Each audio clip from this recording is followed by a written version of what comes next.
Hey, what's going on? It's Bill Burr, and it's time for the Monday Morning Podcast for Monday, August 14th, 2017. What's going on? How are ya? How's it going? Oh, my God. Paul Verzi fucking destroyed last night on his stand-up special in Tarrytown, New York.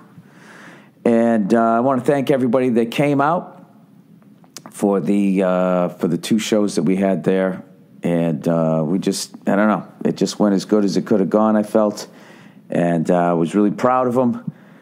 You know, that first one's always, you got to figure out how to go up there and try and be relaxed as you're like, holy shit, I'm shooting a special.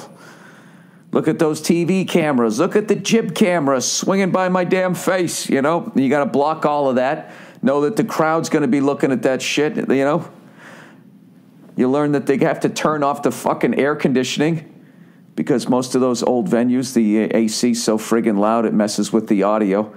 So you're then going to go out there under hot lights with HD makeup on with no AC, and progressively through your set, it's going to get hotter. So he learned all of that. And you know something? God damn it, he saw the fire, and he fucking walked through it. And he just, I don't know, it just couldn't have gone any better. And there you go. So we're going to edit that thing down and hopefully sell it to one of the goddamn networks. I mean, that's the goal. So congratulations to Paul Verzi. That's it. You put him to bed. I told him that before he went out there. I was just like, dude, just look at it this way, okay? You're putting all these jokes to bed. This is it.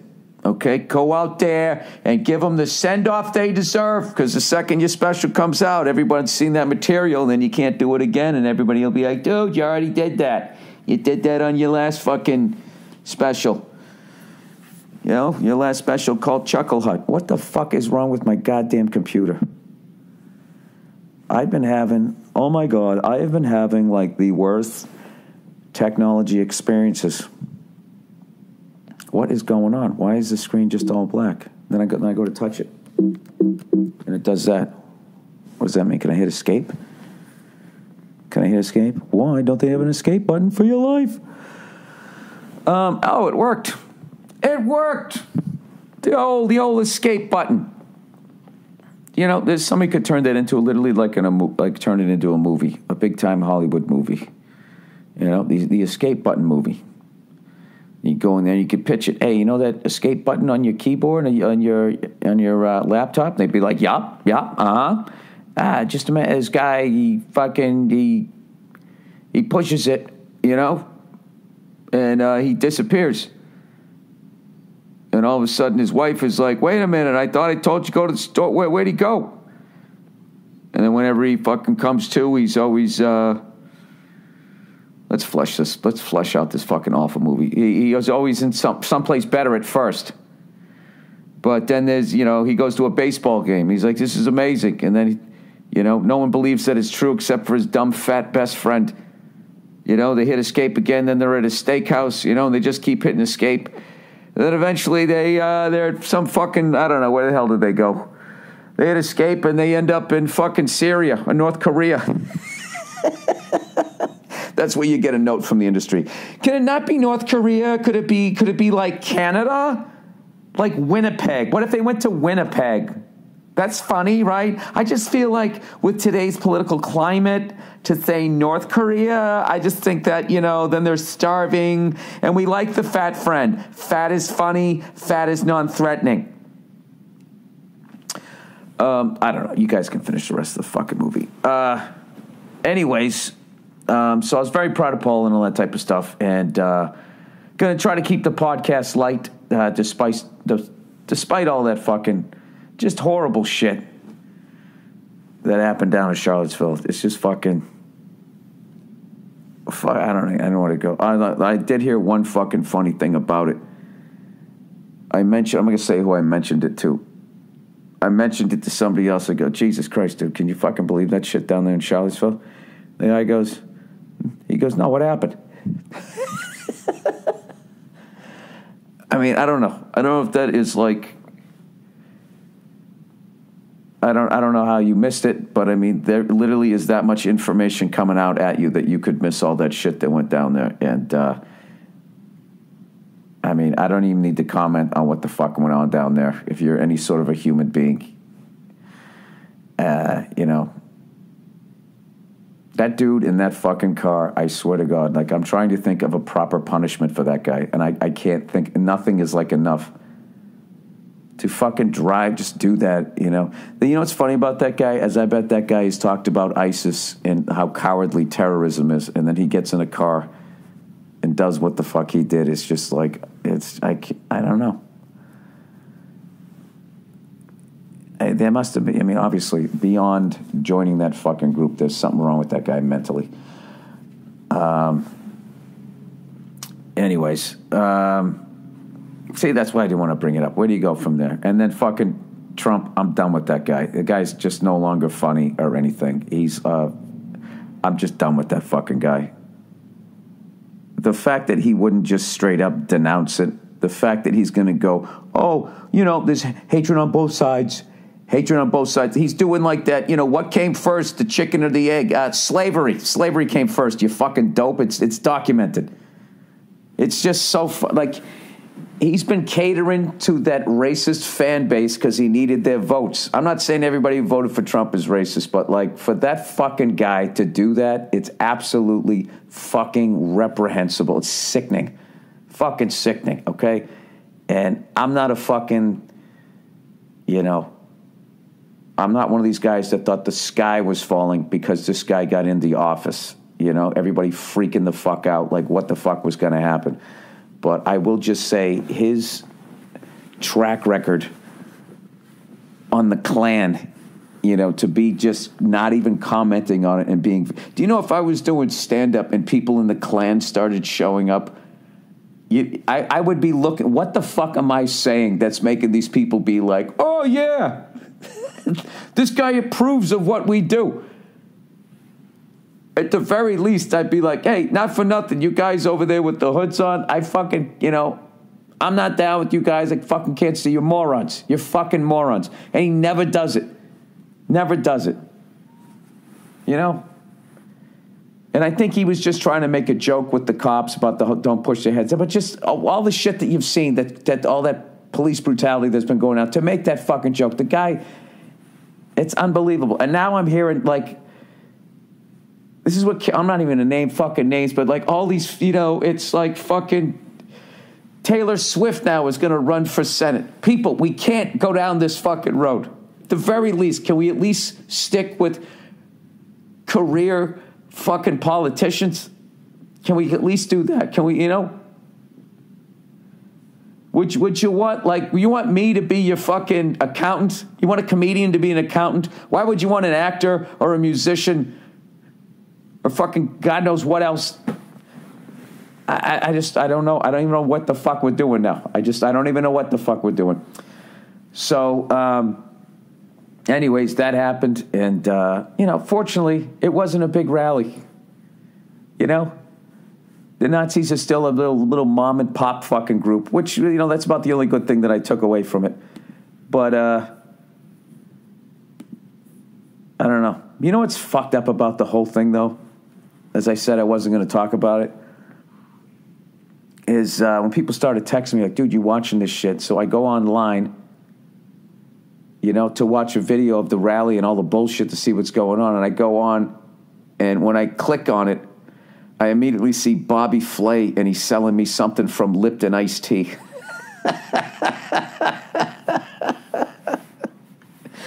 So what's so fucked up is, and I think I was actually on the Huffington Post, and I fucking hate those guys. You know, and they're all liberal as hell. Can you fucking believe this? And blah. It's like, dude, you're making money off of it. You're making money off of it. So there's something, you would think on just something like, this is so reprehensible, we shouldn't even put a fucking ad in front of it. Other than that, I understand you got to make your money. I have advertising on my fucking podcast. But there was just something fucked up, like, this is the most horrible, blah, blah, blah, whatever the fuck they have as a headline, and then you click it on, and there's this fucking Bobby Flay selling me fucking iced tea. But, you know, that's how the game's played, I guess. Anyway, so let's get the fuck out of that, all right? Boo Nazis. Boo Donald Trump. Being a fucking pussy. That guy's such a fucking... I'm so sick of him and that fucking guy from North Korea acting like they're tough guys. Acting like they're tough. You know what I mean? You know what they should... You know they should fight the fucking undercard on McGregor Mayweather. All right? Why don't you guys settle your fucking beef? I'd love to see the two of them put on fucking... the whole fucking get-up. The boxing shorts, the mouth guard, the gloves, the boots. And go out there and you just really see what a couple of pansies... You know, that fatty Donald Trump with his fucking wig flopping around. It'd probably be one of the fun. It'd be funnier than all the stand-up specials that came out this year combined. It would have been tremendous. Like that's the way. I think that's the way they should solve world problems. Although you know what's his face is like a black belt in judo. Vladimir Putin. That dude looks like a bad guy in like those spy movies, right? All right. I'm in over my head. Why do I try to talk politics? Because that's what everybody's fucking talking about and asking me about, I guess. But how about those Red Sox taking 2 out of 3 from the New York Yankees? I had $100 on each game. You know, I got 50 with Verzi and 50 with my agent, right? They're both Yankee fans. So, we fucking blew that first one, our middle reliever. I don't know what happened to him. By the way, did you see that guy in the Mets who he swung his leg around, made that weird pitching motion, and he fucking slammed his balls between his thighs, and then after that his fucking pitching hand went numb. Figure that one out. Why the fuck are guys wired like that? Why, if how the design fall of men that you could throw an object and somehow basically kick yourself in the balls and then your throwing hand goes numb. It's unreal. You know what it is? The men are like the Death Star, right? We got that one little shaft. All you do is you just fucking throw something down and then the whole fucking thing blows up. And that would be our nuts. You know?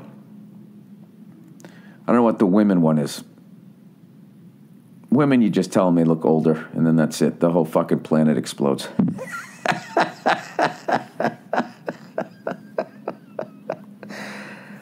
Ah, shit. Anyways.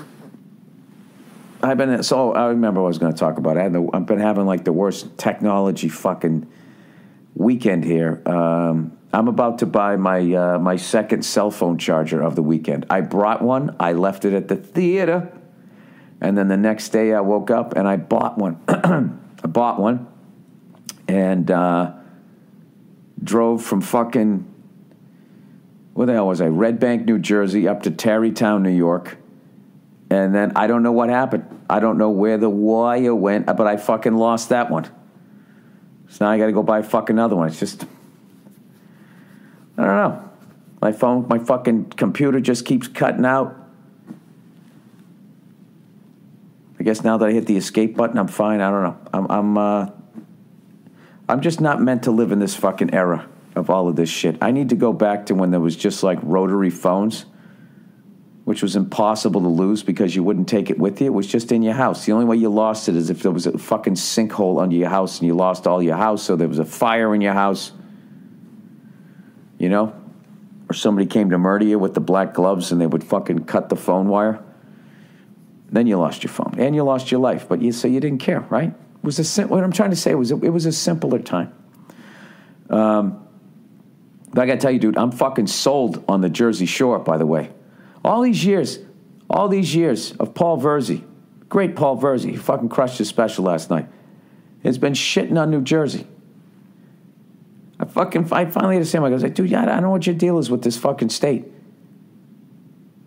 I don't know why you think, there's more animals that live here than New York. There are.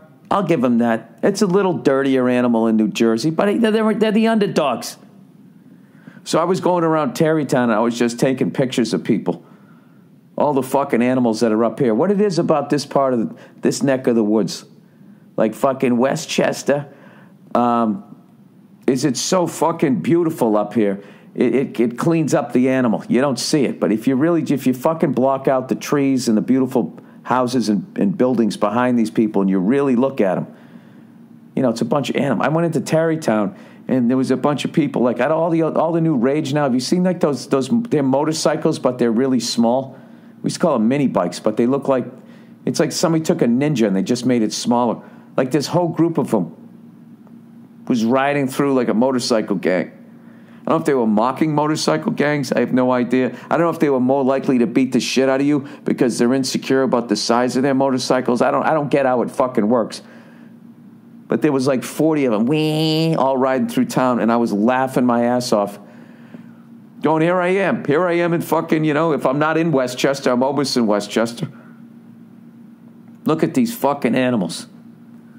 And I already learned up here, there's always this snooty thing in all of fucking real estate. Are you above the boulevard? Are you below the boulevard? Are you on the flatlands? Are you in the hills? Are you on this side of the tracks or that side of the tracks? This side of the river, other side of the bridge? Up here, I already found out that there's a snooty if you live on the other side of the Tappan Zee Bridge. Or the Tappan Zee Bridge is my fucking Google Map lady was saying when I was driving up there. Make a right to go on to exit 1C for Tappan Zee Bridge. Yeah. You're less than. You live on the other side of the river. Stuff is cheaper over there. It's more expensive to live here. Therefore, you are less than me. You are less than. God likes you less. God loves everyone, but he loves you less because you live on the other side of the fucking river.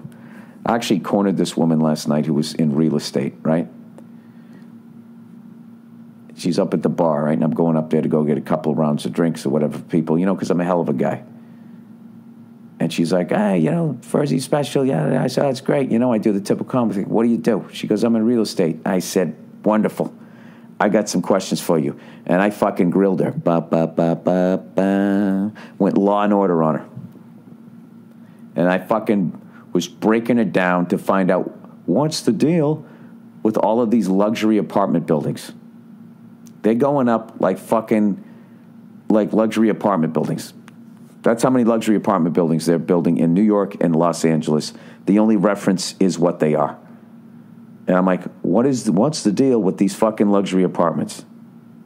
Who is building them? Why are they building them? What kind of a fucking moron pays rent in a luxury apartment when they could actually just go buy something and live in it that was less than the luxury apartment, but at least they would own that? Who makes that dumb decision?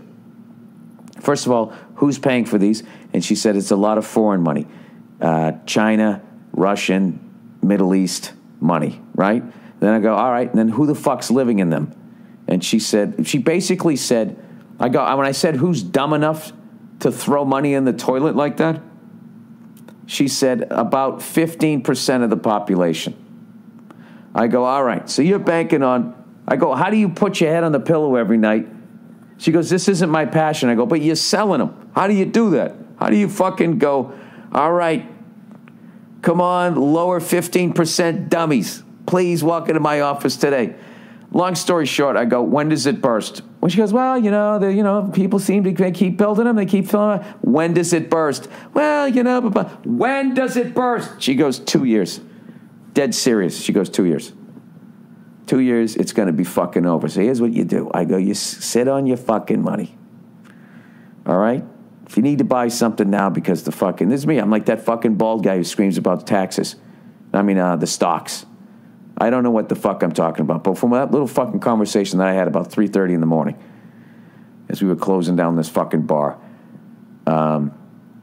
celebrating Paul Verzi crushing his special, I'm telling you right now, just sit on your fucking money.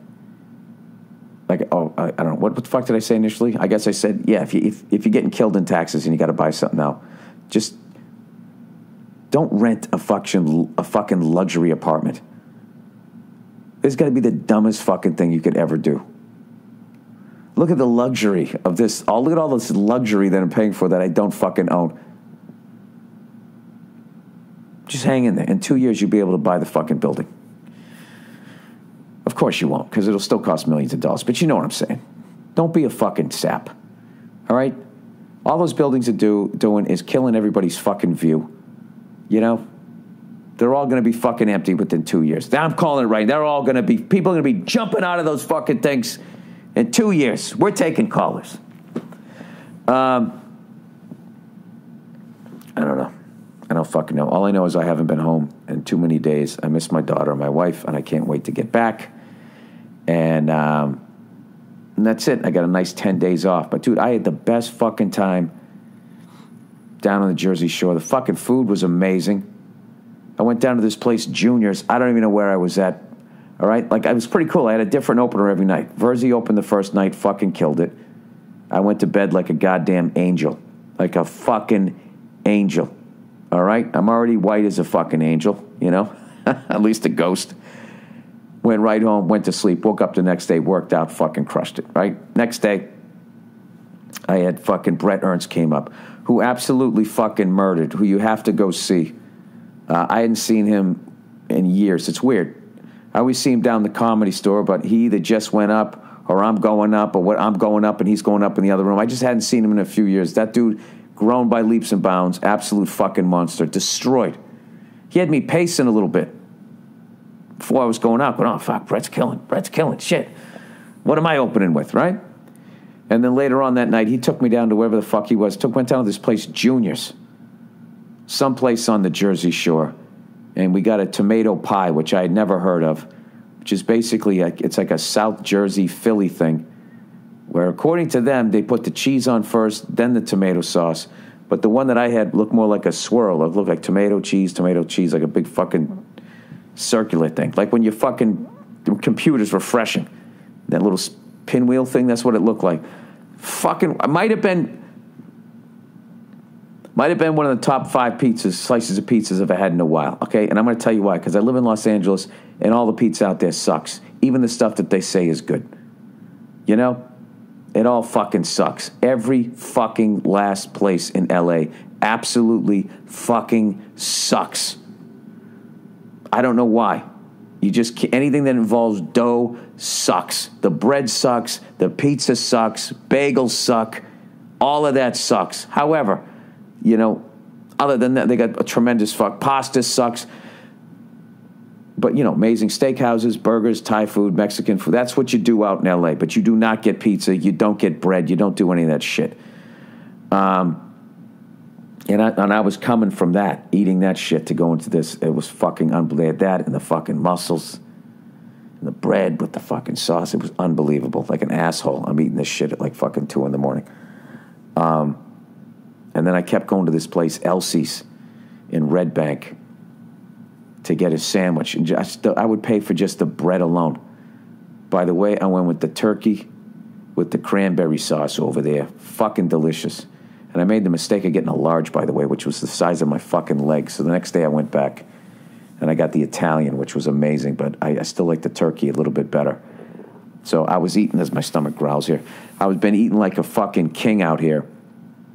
And I don't know, I kind of fell in love with the Jersey Shore. Always wanted to see Asbury Park, went down there, checked that out. Went into the, I don't know, all those, every place down there is like Bruce Springsteen or John Bon Jovi played here. Now, I know the place is not called the fucking Stone Pony. That's a fucking bar I used to drink in the fucking Village that is no longer there. That was my fucking spot. I didn't even used to drink in there. Back when I had my drinking under control. And I was hanging out with all the comics I hung out with back then, didn't drink. And we'd go in there, and we used to play fucking video games and shoot pool and just give each other shit. Like we always did for like 4 or 5, till 4 or 5 in the fucking morning. Whatever that fucking pony place is called. I know it's sacrilegious to all you jerk. I gotta look. You know why? I'll get the name of it right now because I bought my daughter a onesie from that place. Which I think she'll only be able to wear for 1 week because it looks like it's the size that she is now. Which, of course, my wife had to say. Oh, it is the Stone Pony. Oh, wait, the Stone Crow is the bar I used to hang out at. All right, so I was saying it right. I sent a picture of the onesie to my wife, and she immediately goes like, what size is that? Because she's currently wearing, you know, this month to this month. It's just like, Jesus, can you just, you know... Can I do one fucking thing right over here? Just fucking one thing. Can I do that? So last night I hung out till 4 a.m, but I only had a couple of fucking drinks because I kind of realized I'm like an undiagnosed strain of alcoholics. You know, where I'm the classic alcoholic where I can't just have one. Like, I'm doing it, I'm fucking doing it. That's it. All right? But the next day I can just be like, all right, well, now I'm not drinking. And I walk around like, I need it, man. I fucking need it. I don't wake up like missing a tooth and all of that fucking shit. Like, I had way too many that night when I went down to Junior's and had that great food and everything. And I also noticed, too, I was throwing them back like fucking water. And it's just not a good thing. I'm just sick of being fucking hungover. So, last night I only had a couple. I think I'm done. I'm just done with it. I like waking up not fucking hungover. I like getting up, going to the fucking gym. I like doing that shit. And, I'm not saying I'm done for fucking good, but I'm just I'm done. I had a hell of a run. All right, started at fucking 17. Drank until about, 22. And then I went like a 10-year period where I didn't drink. I barely drank. Barely fucking drank. And then a guy named Joe DeRosa came into my life. It's not fair for me to put it on him. All right? But let's just say we were not good for each other. And that was probably 2004. So I'm talking like a nice I went on like a 13-year sort of, although I took a year off one time from 2010 to 2011, I went a year and 2 days without drinking. I've gone a couple stretches of 75 days, 50-something days here or there or whatever. But, yeah. I mean, I'm always, if you got a nice bottle of fucking wine, that's a good meal, maybe I'll have a glass. But I just don't feel like, but then it's like, I'm going to finish the fucking bottle. I mean, what are we doing here, right? So, I don't know. I don't feel like I'm mature enough at this point in my life to handle shit like that. And I'm at the point, too, where I don't think I even enjoy it anymore. So, for the 90th time on this fucking podcast, I'm going to try to stop drinking. I was a social drinker. I think I want to go to AA just because I like crowds, just go up there and fucking make them laugh and shit. Anyways, what am I talking about here? How many minutes in it? We're 27 minutes in here. I got to vacate this fucking hotel room. I'm staying at this stupid-ass fucking, fancy fucking, what is it, the Sheraton, right? People always, you got to stay at the fucking Sheraton.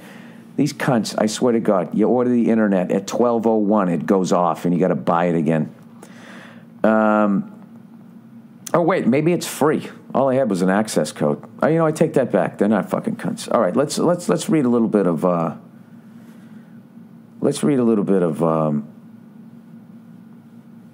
Aaron. Oh, by the way, another thing too. You know what I don't like about Trump supporters is when they compartmentalize that racist shit.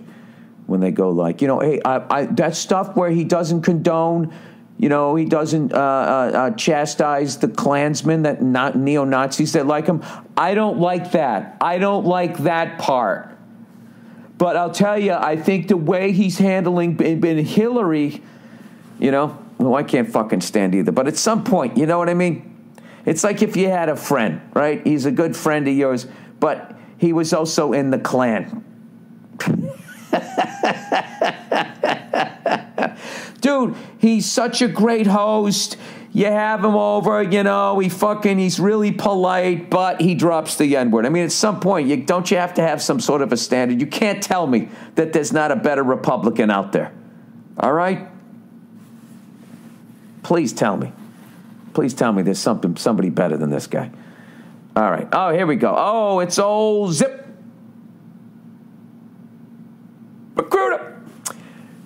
Are you hiring? Well, are you? Do you think the Klan uses ZipRecruiter? Do you know where to post your job to find the best candidates? Talk about the best qualities your employees have. Well, my employee's me, and I got to tell you, when I look in the mirror, when I brush my teeth, I'm like, God damn it. There's a fucking hungover guy that really gets the job done. With ZipRecruiter, you can post your job to 100-plus job sites with just one click. Then their powerful technology efficiently matches the right people to your job better than anyone else. That's why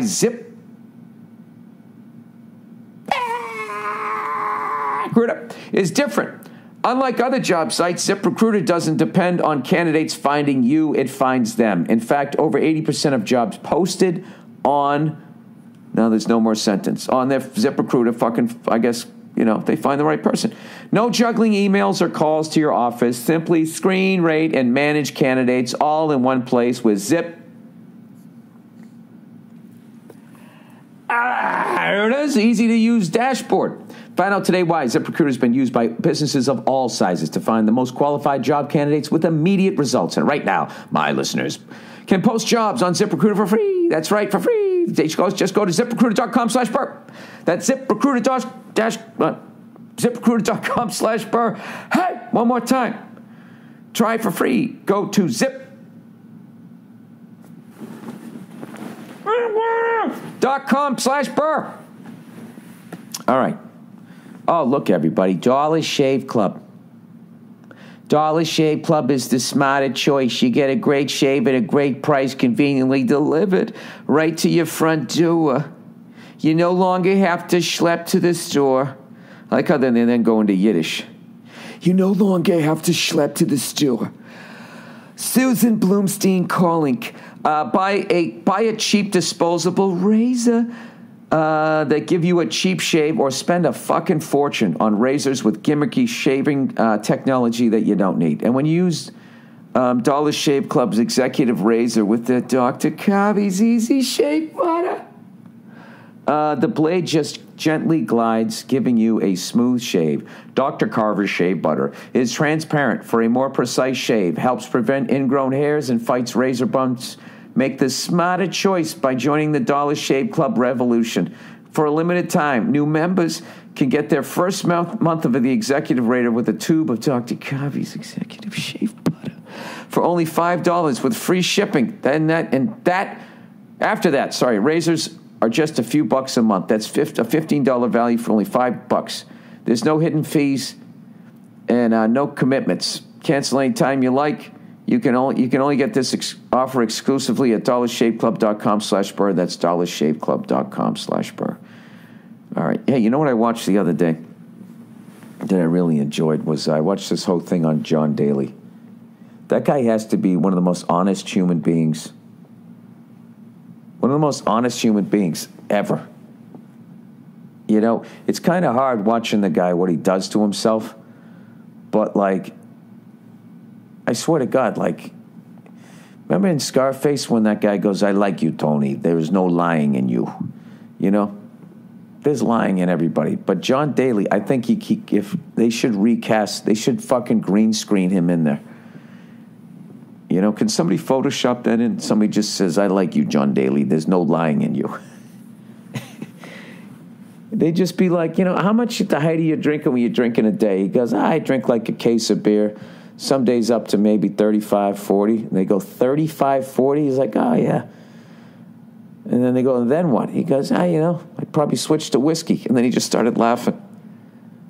Just being like, I know, it's fucked up. He talked about how he played his best golf when he was a little drunk. He says, the balls, you just hit the ball better. You're looser, the body relaxes. And I really wish I watched golf more when he was playing. Because he didn't take all that fucking time when he went up to address the ball. He just went up and he just fucking hit the thing. Crushed it.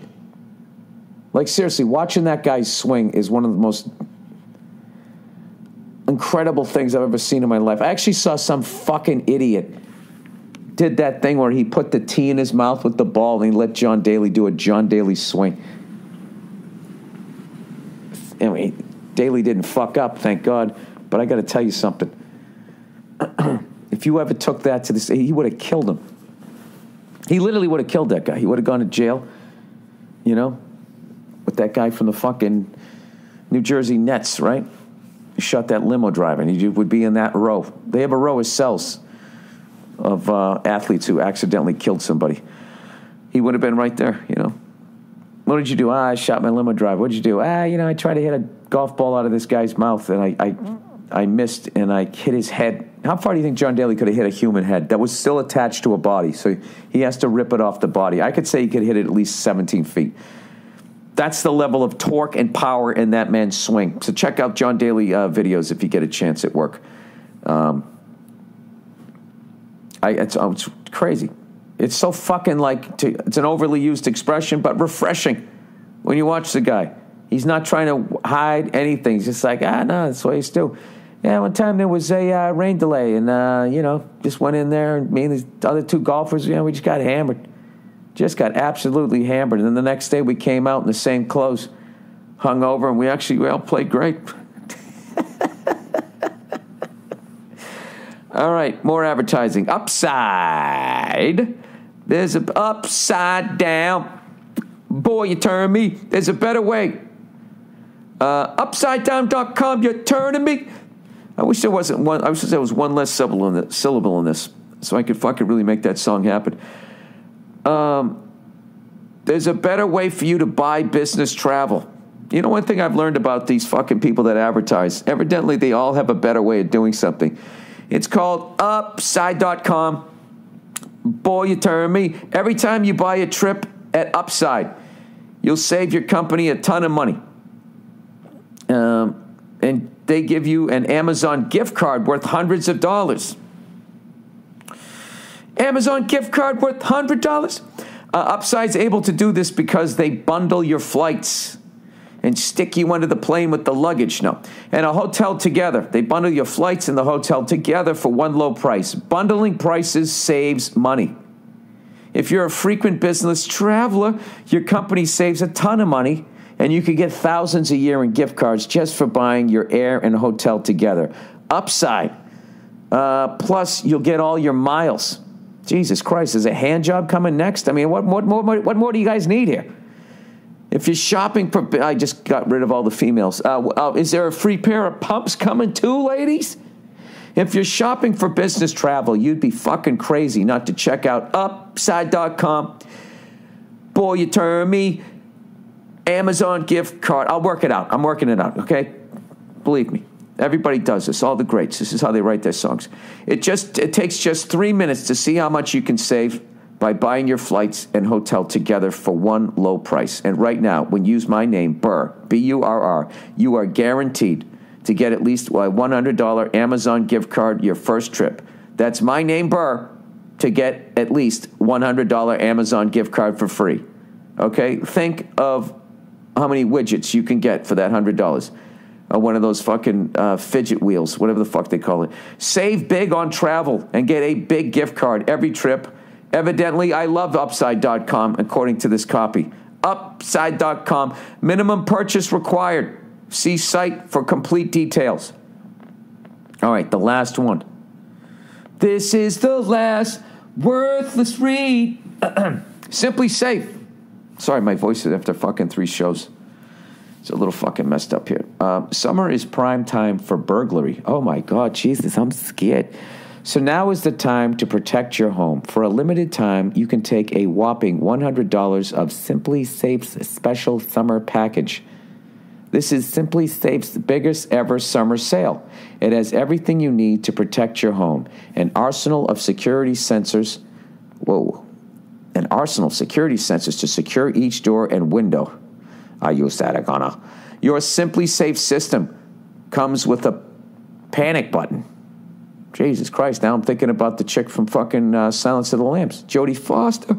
A blaring extra siren and a wireless connection to authorities and police dispatch.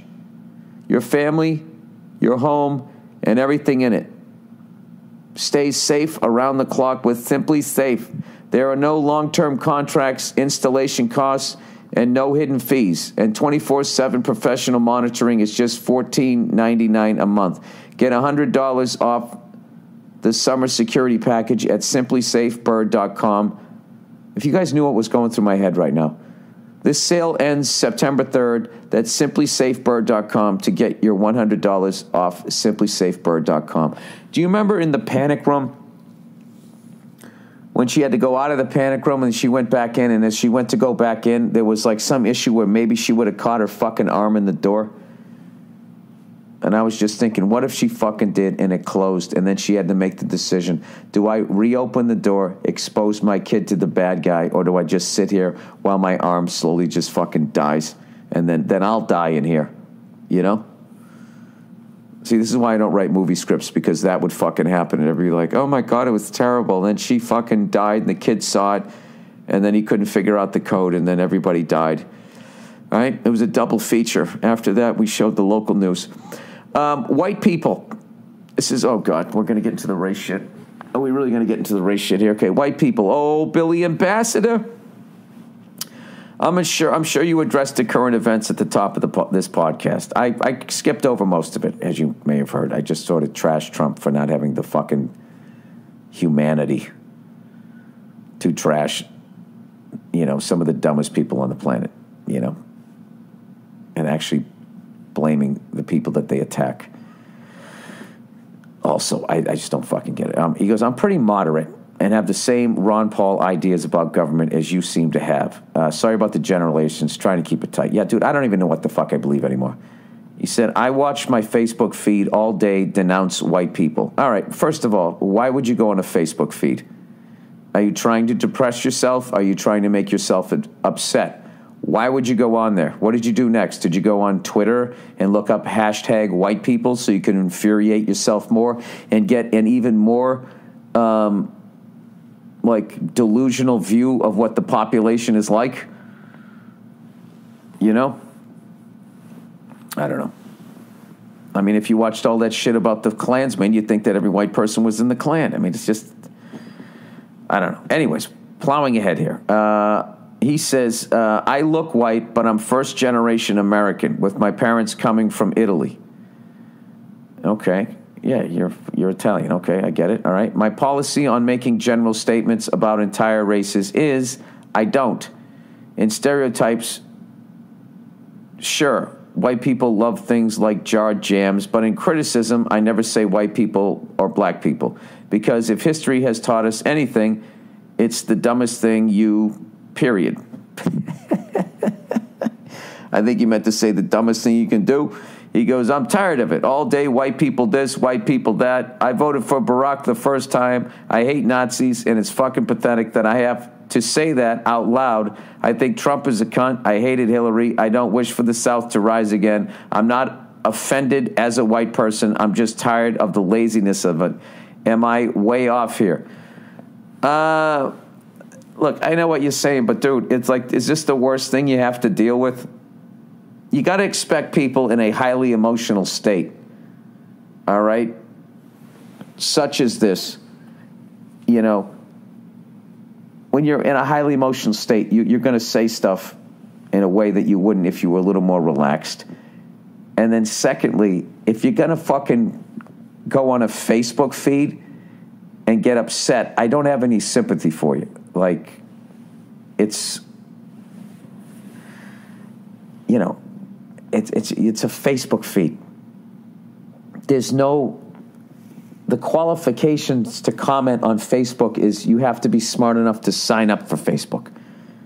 That's it. So that's it's not a think tank. It's not a TED Talk, which even those things I'm starting to think are just a fucking bunch of snake oil salesmen. Everybody acting like something fucking amazing's happening, because somebody's up there with a laser pointer talking about the future. Yeah, I mean, all right, I understand what you're saying. Like, I'm not going to lie to you. There are times where I'll see like these people being applauded for shit that they're saying, and when I'm listening to what they're saying, it's like if you took out white people there and then you inserted black people like that, and that person was white, they would be in trouble. However, you do have to take it with a grain of fucking salt because of the great fucking life that you have. All right, and I don't know. I think he should maybe try. I would try to listen more to what the overall point is rather than wasting time being offended. I'm a white guy. My fucking life is great. I can pretty much go wherever the fuck I want to go. I go down to the mall. I buy a T-shirt. Nobody fucks with me, right? I'm not saying it's easy, but I mean, compared to what other people fucking have, like this is the best. This is the inside lane. I could fucking look the other way, but there's definitely days, I'll say this, there's definitely days that, non-white people say some shit, or like, you know, women will say stuff about men, being like, is so fucking overtly fucking sexist. And not only are you not being called out on it, you're being applauded for it like you're brave. And what you're saying is just as fucking ignorant as what the fuck you're doing. However, at the end of it, you kind of got to be like, well, because of what's happening, they're so fucking pissed. Like, I give it a little bit. Like, I give it a little, depending on my mood. I do that. But, all right, you know what the honest thing is if I'm sitting there and the person who isn't white says it, I'll get into a debate with them, all right? But if I'm with all white people and they're complaining about it, I'll tell them to shut the fuck up. I think I'm just a contrarian. It all depends. I don't fucking know. But all I know is after watching all that fucking horrible shit, I just think, you know, there's a certain level of empathy that you should try to tap into. Try to put yourself in other people's positions a little bit more. And I don't know, I guess to try to compensate for the astounding level of fucking ignorance that's out there, I guess you got to try to make yourself an even better person or somehow. I don't know what to tell you. Because I'll be honest with you, is when all people go, hey, I'm not in a fucking, I'm not in the Klan, I'm not a Nazi guy, I don't belong to a hate group, blah, blah, blah, and all that shit. Everybody has their fucking issues. And when you're a comedian, it's like you're running for office. It's like you're on this campaign that never fucking stops. And you're meeting people. Like I was just in Red Bank, New Jersey. Now I'm in Tarrytown. Now I'm going to go to fucking L.A. You know, the end of the month I'm going to be in Boston and New Hampshire. Then I'm going to be in Mississippi and Alabama. Am I really promoting my upcoming dates talking about racism? Look at me. Next thing, I should have Bobby Flay reading this. But the point is I'm going to meet all these fucking people. And I don't know. I got to be honest with you. Everywhere I go, no matter where I'm at, when I'm in a room and it's just all white guys of a certain age, my generation and older, you can literally take a fucking, I swear to God, like one of those sands of time timers and just go, okay, when is the N-word coming? I'm trying to remember the last time that, you know, it doesn't happen every time, but I go in there and I literally start having anxiety. Going, oh, God. You know, I look around, and what I'm doing is I'm judging, too. And I'm like, when's it coming? Someone's going to fucking say it, or someone's going to say something a little borderline. And it's depressing. Like, I was hanging recently on a road gig, and it was all white dudes in there, and Mayweather accused McGregor of saying something racist. And McGregor's going, you know, I didn't fucking say anything racist, blah, blah, blah, blah, blah, and all this type of shit, right? And then this random white guy is watching it. He goes, yeah, what's the big deal? He's like, this guy's an N-word and that guy's whitey. I mean, it's a fight. Who gives a fuck what you say? And I'm just thinking in my head, like, dude, they're not saying he said that. Like, but that is like, that's how his fucking brain processed that information. And it's I don't know. It's so fun. It's depressing. Because you know what it is? Everybody thinks they're smart. And everybody thinks they have it figured out. You know what I mean? Think about, when is the last time sometimes your conscience gets to you, but does your brain really ever say, like, it takes a lot to fucking admit that you're wrong. Regardless of color, sex, or anything, to be like, you know what? I shouldn't have done that. I was wrong. I now realize how fucking ignorant. That takes and to truly mean it. Not to just get on the good side of your wife again so she'll bang you, right? To truly fucking sincerely mean it and then try to make it change. It takes a fucking lot. And for anybody. So, I don't know. So I've gone through things like, you know, if somebody says that, what do? Do I fucking confront them? Do I get into the fucking debate? I've tried every fucking technique. Do I get up and walk out? Every fucking technique. Nothing works. Nothing fucking works. And it's depressing. So I try to avoid that social situation. Maybe that's what I'll do in the future.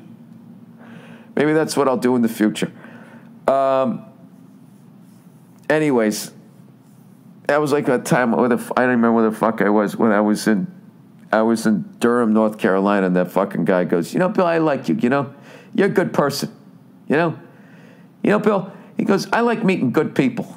And I was like, oh God, here it comes. I like meeting good people. He's testing the waters. He's sticking his toe in. Good Christian people, white people, and then boom, the fucking N-word comes. So that guy headed off at the pass. He said, Bill, I like meeting good people. I was just like, oh yeah, do you? I like meeting bad people. Who the fuck doesn't like meeting good people? And then he shut up. And then he got really mad at me. When I was talking about, I don't know, like the Middle East or something like that. And I was just going like, dude, they're like us. You know what I mean? They got a couple of crazy fucking leaders, and then everybody else, there's a bunch of you and me walking around there trying to get a sandwich. You and I were trying to get the fucking, the NBA package, and they're trying to, whatever fucking sport. What sport are they into over there? Soccer, right? Everybody's into the fucking soccer. Anyways, so yeah, I don't know. I understand, but, I don't know. I don't have any fucking answers. I don't fucking know. All right. Younger girlfriend not ready for marriage. Okay. Hi, Bill. I'm a big fan of yours and would like your advice. I'm a 35-year-old guy from the Bronx dating a 20-year-old Japanese girl in Japan. I love her a lot and want to marry her, but she tells me she's not ready for marriage and children yet and can't really say if or when she'll be ready. Yeah, it's because she's 20. He goes, I love her, but getting married and having children is very important to me. If I were younger, I would say, okay, no problem, and just keep dating and see if anything changes. But at 35, I'm starting to feel pressure to get married sooner rather than later. Not societal pressure, but I worry that I'm getting too old to be a father. Well, I just had one at 48, so Alec Baldwin's fucking knocking him out in his 50s. He said, I'm okay right now, but in 5 or 10 years, I feel I might not have enough energy to run around chasing little ones. And if she's still not ready in a few years, that would put me in a very difficult position. You're thinking smart, sir. I'm happier than I've ever been with her, and happiness can be so fleeting that I don't want to ruin it with what I have with her. But at the same time, I can't wait forever. What would I do? I would listen to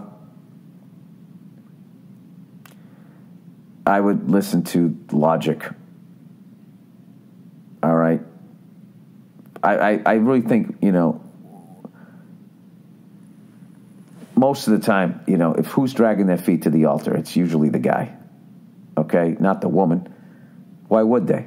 For the most part, generally speaking, they're marrying somebody that makes more money than them. So there's no fear financially. If you fucking, they're not going to lose half the house. They're going to get the whole house, and they're going to get a fucking check from you. That's basically what the fuck happens. It's like the showcase showdown at the end of The Price is Right, and you're the guy that they go, hey, thanks for playing, and you just walk off, and then everybody crowds around the person that won. That's usually the woman in marriage, okay? And I don't hear any shit from women because all you guys do is bitch that you don't make as much money as men. So what I'm saying, because if you're just going to say that's not the fucking case, then what are you bitching about fucking equal pay for?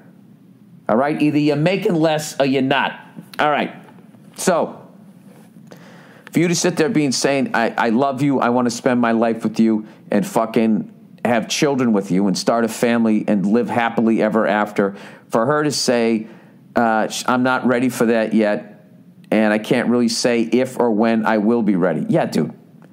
She's 20 years old. She has no idea who the fuck she is. You're fucking 15 years down the road. You know who you are. You know what you want. And I don't think she's going to figure that out with you. You're taking her best years away from her where she should be out fucking figuring out what the fuck she wants. And your best years because now you're ready. So you need to go out and meet a fucking mature woman who's not mature. I'm not saying this woman's immature. She's not immature. She's fucking 20. All right? This is what happens. This is what happens when there's that level of an age difference at this age, okay? Look, if you were 45 and she was 35, she'd be fucking, pressuring you. I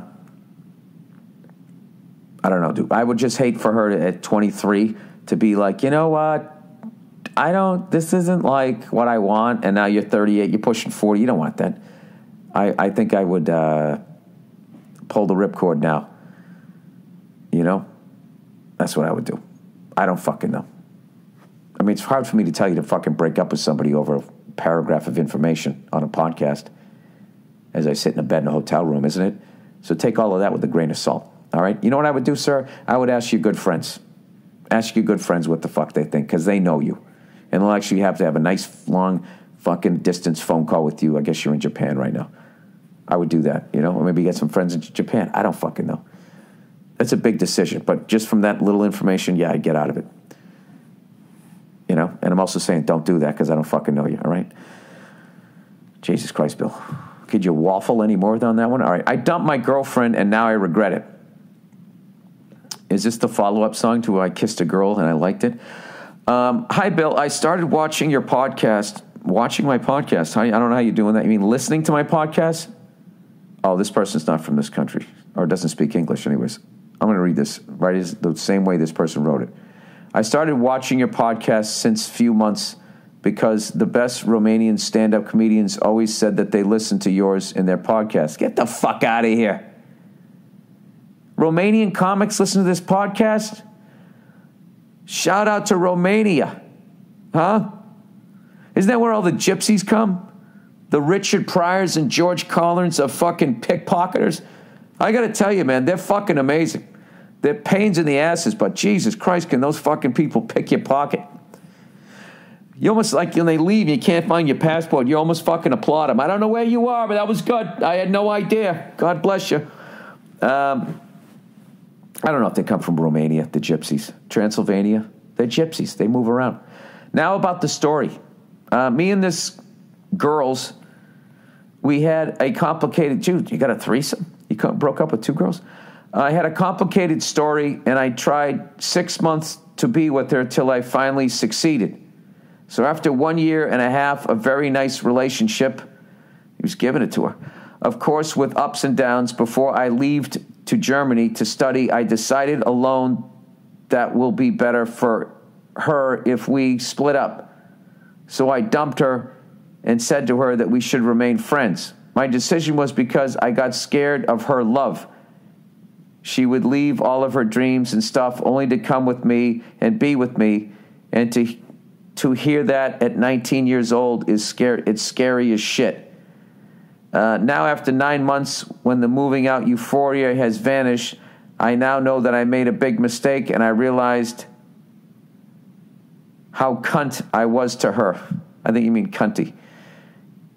In the past month, so she moved on, but we still kind of talk, but I cannot sleep anymore. I developed a little problem with drinking alone and trying not to feel something. A little advice would be nice.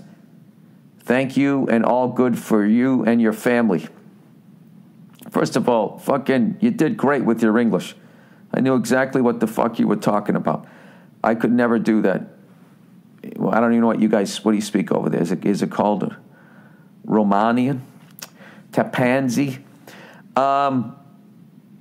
Dude, you're 19. You're going to meet somebody else. I mean, on your way to finding the person you're gonna be with, you fuck up. Like anything, any success story, you make mistakes and you learn from them along the way. All right? If you really love her, I mean, this is what you could do. Call her up one time and just say, listen, I just want you to know that breaking up with you was the biggest mistake I've ever made. I've had a problem sleeping. I've been drinking, trying to forget, and just tell her why you did it. And just totally communicate with her and see what she says. All right? And, you know, if she doesn't take you back, you can live with that, okay? The bottom line, dude, you're fucking 19 years old, okay? Don't start drinking. Don't make the mistakes I made, all right? You're in the prime of your fucking life. Turn it around. Wake up every morning. Have some positive thing that you say to yourself, all right? As simple as today's going to be a great day. Or I fucked up that relationship with so-and-so, but I forgive myself. And I'm going to go out that door and I'm going to be a fucking real life, you know, and you're going to attract somebody else to you. Go out there, have a good time. And when you meet a woman, right, that you like, And just fucking be straight up honest. How you doing? Me, I'm trying to be positive. Trying to be positive. I went through some shit. I'm trying to get over it, and I'm trying to be positive. What's going on with you? They're cutie pie. Start doing that. Don't fucking start drinking and being a sad sack, you know? Drinking again? Oh, baby, I'm drinking again. All right? That's it. But this is going to be a good experience for you. You can learn how to fucking open up as a guy, communicate your feelings, and learn how to fucking get closure with the woman that you broke up with, or who knows, it opens back up. Who knows, right? And then also, you learn how to not make you learn how to pick yourself up off the fucking mat. Because I'm going to tell you right now, you're 19 years old. If you think this is the first time you're going to get knocked on your ass in life, you're sadly mistaken. All right? You got to learn how to get back up again. So this is a great opportunity no matter what. All right?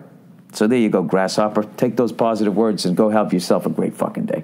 All right. How do you make friends after turning 25? Oh, Jesus Christ. What do you mean? Just, I don't know, buy a round of drinks?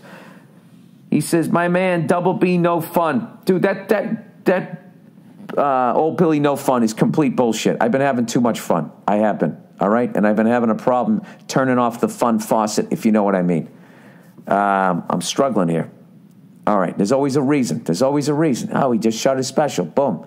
Oh, we're eating fucking tomato pies. Bang. Oh, I'm on a fucking flight, and the guy asked me if I want a drink. Bazawi. All right, big fan. You may have had this question before, but I've moved into a new town, and I've learned that I have no guy friends. I mean, I'm plowing like crazy through these apps, but I miss just going to the bars with the fellas. Okay, so I'm an old guy. So you're on these dating apps, and you motherfuckers, man. Good Lord, how fucking easy is it to get laid? Jesus Christ. He goes, I keep trying to arrange to go out with guys from work, but they all commute in from another town and have girlfriends they need to tend to. I find myself going back to my hometown a lot on the weekends to see my buds or laying pipe with miscellaneous chicks where I live now. So my very sad question is, how does a guy make friends? Cheers. Oh, you poor baby. You're just out there banging all these chicks. You know what I would do? I'd fucking hang out with them. I'd just start hanging out with them. The fuck do you care? You can always find a fucking crew of dopes to go watch a fucking game with. You know what I would do? I don't know. You said cheers, so I'm assuming you're fucking somewhere over there in Great Britain. Or did they say it in Australia too?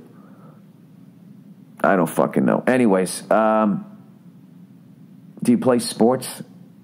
Go play some pickup hockey. Go play some fucking softball. Go play pickup soccer, football, whatever the fuck you call it. I would do that. I would get involved in some sort of an activity, sports related. If you're into, like, I don't know. You don't sound like you're into Comic-Con shit, considering all the women you seem to be fucking. So yeah, I would. I don't know. I would do something like that. Is there an app for that? I have no idea. All right. What time is it here? All right, time for me to wrap this up. My girlfriend doesn't appreciate me. Aww. My girlfriend doesn't appreciate me. Pooh. Hey, Billy Backfat. I like that one. I'm a 21-year-old guy currently unemployed. Well, why the fuck? Yeah, you're a guy without a job. It's like being a woman without tits. I mean, what the fuck? Or a vagina.